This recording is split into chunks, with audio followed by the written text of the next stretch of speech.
Shoutout po sa iyo, ma'am. So, ma'am, ito na po yung sewing machine niyo po, ma'am. I-double check natin bago natin impakehin po, ma'am. So, ayan po yung itsura niya, ma'am. Yung mga accessories niya po, ma'am, nandito po siya, ma'am. Kompleto po siya. Okay.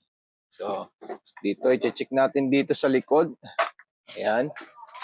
Pakaganda po siya at napakakinis po, ma'am. Okay. So, dito naman po. Ayan. Yan dito naman po. Ayan. Okay. So, ayan na po siya. As in good condition po siya at makinis sa kasariwa pa po, ma'am. So, maraming salamat sa iyo, ma'am. God bless and more power po. Magandang araw po, ma'am. So, ma'am, ito na po, ma'am, yung sewing machine natin. So, ito po yung mga freebies niya, ma'am. Andito po siya, ma'am, yung mga freebies ng ating sewing machine. Kompleto po yan ng bobbing, needle at accessories. So, ito na po siya, ma'am. Ilalagay po natin yan dito, ma'am. Okay? Ito po yung wire niya at ito po yung transformer niya po, ma'am. Okay, so unang-una po, susubukan po natin, ma'am, yung ating sewing machine. Kung gumagana po ba siya sa mga stitches niya, ma'am. So, okay, so ito na po yung tela natin, ma'am. Unang-una po, lalagay po natin to sa straight line. So, ito po siya, ma'am. Ayan. Okay, dito naman po yung distance natin. Tapos yung pindutan natin. Yung speed control. Gumagana lahat po siya. Yung reverse niya po, ma'am. Ayan. Okay. Pindutin natin ulit siya, ma'am. So, ayan po siya, ma'am. So, check natin yung stitches niya, ma'am. So, ito, napakaganda po ng stitches niya, ma'am. Solid na solid po siya, ma'am. Okay? Dito naman, tension po siya, ma'am.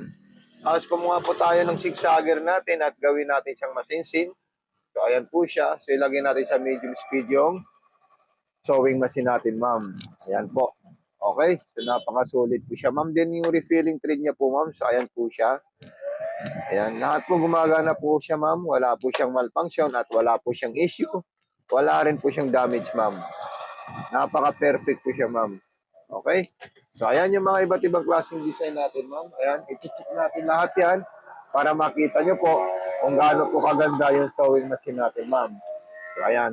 Di sa button holder naman po, ma'am, ilagay natin dyan sa button holder para makita nyo po na talagang napakaganda po ng sewing machine na in-order nyo po, ma'am. So, ayan po siya, ma'am. Okay? Then, ilagay natin sa reverse na button holder. So, ayan po siya. Ayan. Then, lock natin siya ulit. So, ito na po siya, ma'am. Ayan. Kita nyo po siya, ma'am. Napaka-solid po at napakaganda po ng in-order nyo sewing machine. Okay, so mag-aging naman po tayo, ma'am, para makita nyo po yung pang-aging niya is gumagana po siya. Okay. So, ayan. Then, lagay natin to sa number 3. Ayan. Wow, napaka-smooth po siya, ma'am. Okay, ma'am? Pag kayo po ay may concern, ma'am, mag-PM po kayo at mag-message po kayo sa akin para malaman ko na meron po kayong concern sa ating sewing machine. At huwag niyo po kalimutan, ma'am, mag-subscribe sa aking YouTube channel. Dito lang po sa Mato Panumpang Vlog. Yung mga kaibigan mo, paki-recommend po, ma'am, at saka sa mga kakilala mo. Okay, so ito na po siya, ma'am. Atin nang i-impakehin yung mga gamit niya at itong sewing machine natin, ma'am. Okay, so maraming salamat sa iyo, ma'am. God bless and more power po, ma'am. Thank you po, ma'am, sa lahat ng kabaitan mo sa akin, ma'am. So, ayan po siya, ma'am, yung sewing machine natin. So, maraming salamat ulit. Ingat po and God bless po, ma'am.